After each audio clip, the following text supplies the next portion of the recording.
हम आज पृथ्वी की गतियों के बारे में अध्ययन करेंगे।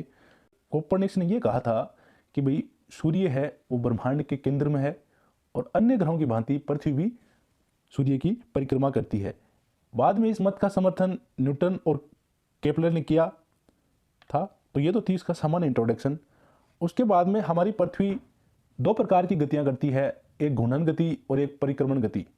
घूर्णन गति को हम दैनिक गति भी कहते हैं और परिक्रमण गति को हम वार्षिक गति भी कहते हैं। तो पृथ्वी की घूर्णन गति की बात करें तो पृथ्वी अपने अक्ष पर घूमना यानी पृथ्वी का अपने अक्ष पर घूमना ही घूर्णन कहलाता है। पृथ्वी अपना घूर्णन 24 घंटों में पूरा करती है, यानी पृथ्वी 24 घंटों में अपने अक्ष पर घूमती है। इसे हम सौर दिवस कहते हैं। तो पहला प्रश्न तो यहाँ से यह है कि सौर दिवस कितने घंटे का होता है? तो सौर दिवस 24 घंटे का होता है, जिससे दिन रात बनते हैं। यानी पृथ्वी घूर्णन करती है, घूर्णन गति के कारण ही दिन रात बनते हैं। अब बात करते हैं कि दिन रात को विभाजित करने वाली रेखा को क्या कहते हैं। तो दिन रात को विभाजित करने वाली रेखा को प्रदीप्त वृत्त कहा जाता है। यह प्रश्न बहुत बार एग्जाम में पूछा जाता है कि प्रदीप्त वृत्त से कहते हैं या दिन रात को विभाजित करने वाली रेखा को क्या कहा जाता है? प्रदीप्त वृत्त कहा जाता है। पृथ्वी अपने अक्ष पर पश्चिम से पूर्व दिशा में घूमती है और नक्षत्र तारों की भ्रमण दिशा पूर्व से पश्चिम होती है। पृथ्वी का घूर्णन भूमध्य रेखा पर 1600 किलोमीटर प्रति घंटा होता है और ध्रुवों पर यह लगभग शून्य हो जाता है। इसका क्या कारण है?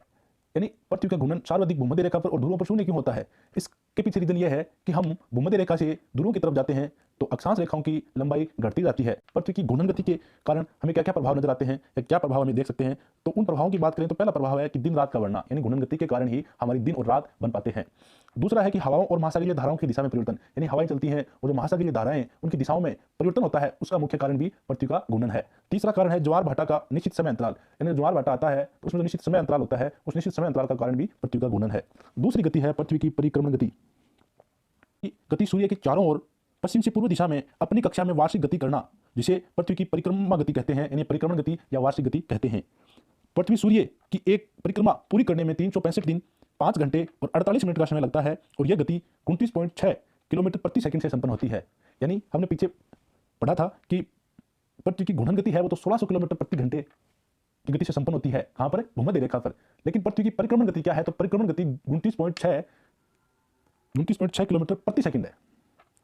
पृथ्वी दीर्घ वृत्ताकार पथ पर सूर्य के चारों ओर चक्कर लगाती है। पृथ्वी की कक्षा वृत्ताकार न होकर अंडाकार है, जिससे क्या होता है कि सूर्य और पृथ्वी की दूरी परिक्रमा के दौरान परिवर्तित होती रहती है और पृथ्वी व सूर्य के मध्य की औसत दूरी 150 मिलियन किलोमीटर है।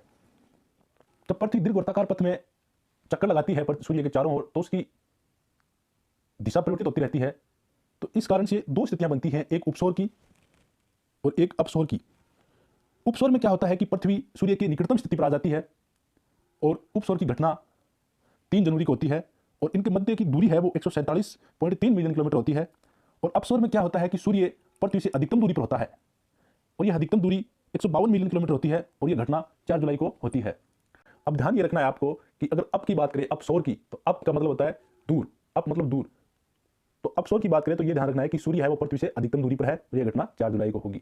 उप का अर्थ है, तो उप में एक लॉजिकल यह है कि ऊ है वो 3 की तरह लिखा जाता है, तो ऊ का मतलब उपसौर का मतलब निकटतम स्थिति, और ये कब होती है? यानी ऊ 3 की तरह है तो उसमें 3 जनवरी को होगा। महत्वपूर्ण अवस्थाएं ये हैं कि परिक्रमा के दौरान कुछ घटनाएं होती हैं, जैसे कर्क संक्रांति है, मकर संक्रांति है, बसंत विषुव है, शरद विषुव है।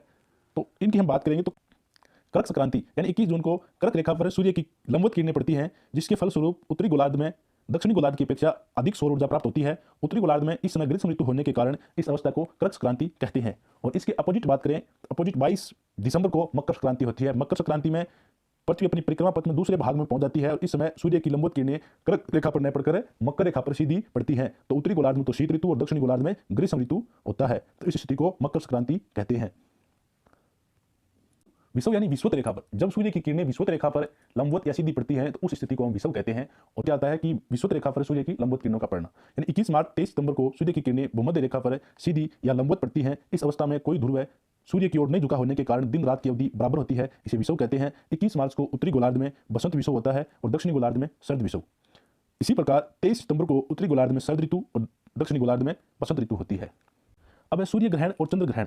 जब पृथ्वी, सूर्य, चंद्रमा एक सीधी रेखा में आ जाते हैं तो इस स्थिति में चंद्रमा पृथ्वी सूर्य के मध्य आ जाती है, यानी चंद्रमा है वो पृथ्वी और सूर्य के मध्य आ जाती है, तब सूर्य से आने वाली किरणें चंद्रमा द्वारा रोक ली जाती है और ये सूर्य की किरणें पृथ्वी पर नहीं पहुंच पाती है। इस स्थिति को सूर्य ग्रहण कहते हैं और सूर्य ग्रहण की हमेशा अमावस्या को होता है, सूर्य ग्रहण हमेशा अमावस्या को होता है। जब पृथ्वी सूर्य व चंद्रमा के मध्य आ जाती है तब सूर्य से आने वाली किरणें पृथ्वी द्वारा बाधित होने के कारण चंद्रमा तक नहीं पहुंच पाती हैं, तो इसको चंद्र ग्रहण कहते हैं। चंद्र ग्रहण हमेशा अमावस्या को होता है, लेकिन ध्यान यह रखना है कि प्रत्येक अमावस्या को सूर्य ग्रहण और प्रत्येक पूर्णिमा को चंद्र ग्रहण होना चाहिए, लेकिन नहीं हो पाता, यानी होना चाहिए लेकिन नहीं होता।